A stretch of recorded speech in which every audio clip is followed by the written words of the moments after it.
આજે આપણે દિવાળી માટે હલવાસન બનાવવાના છીએ। હલવાસન લગભગ દેશ વિદેશમાં અને ખંભાતમાં પણ ખૂબ જ ફેમસ છે અને આપણે તેને એકદમ ઇઝી રીતે બનાવવાના છીએ અને ખાવામાં તો ખૂબ જ ટેસ્ટી લાગે છે। તો ચાલો કેવી રીતે બનાવવું એ જોઈ લઈએ। એના માટે આપણે જે ઘરમાં નોર્મલ જે સ્પૂન હોય એના માપથી જ મેં બધું માપ લીધું છે, એટલે તમને બનાવવામાં પણ આસાની રહેશે। તો હવે નોર્મલ જે સ્પૂન છે એનાથી આપણે 2 ચમચી જેટલો ગુંદ લીધો છે। આ જે બાવળનો ગુંદ છે, તમારે જે કાળો ગુંદ આવે એ નહીં લેવાનો, આ જ લેવાનો। પછી તેમાં 2 ચમચી જેટલા ફાળા લાપસીના જે ફાળા આવે એ લીધા છે અને જો ફાળા મોટા હોય તો તેને તમારે મિક્સર જારમાં નાખીને પલ્સ મોડ પર થોડા દળી લેવાના, જેથી ઝીણા થઈ જશે।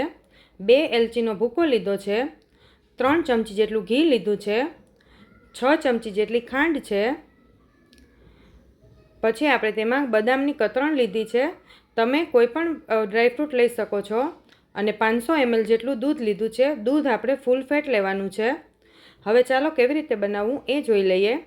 તો તેના માટે પહેલાં આપણે એક પેનમાં 2 ચમચી જેટલું ઘી લેવાનું, જેમ જોઈએ એ પ્રમાણે આપણે ઘી લેતા જઈશું।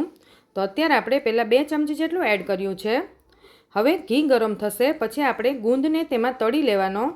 હવે ગુંદ આપણે પહેલાં થોડો થોડો એડ કરતું જવાનું અને એકદમ સરસ ક્રિસ્પી થાય ત્યાં સુધી તળી લેવાનો।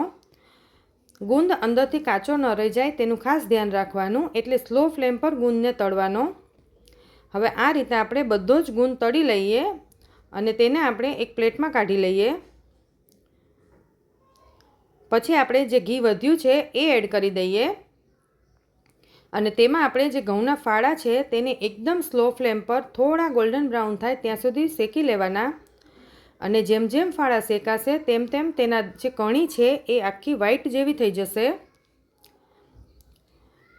લગભગ 5 મિનિટ થશે એટલે ફાળા આપણા એકદમ સરસ શેકાઈ જશે અને ફાળા એકદમ શેકાવા ખૂબ જ જરૂરી છે। 4 થી 5 મિનિટ માટે આપણે શેકી લીધા અને તમે જોઈ શકો છો તેનો કલર એકદમ સરસ ચેન્જ થઈ ગયો છે। તો હવે આપણે તેમાં જે દૂધ આપણું છે 500 ml એ એડ કરી દઈએ।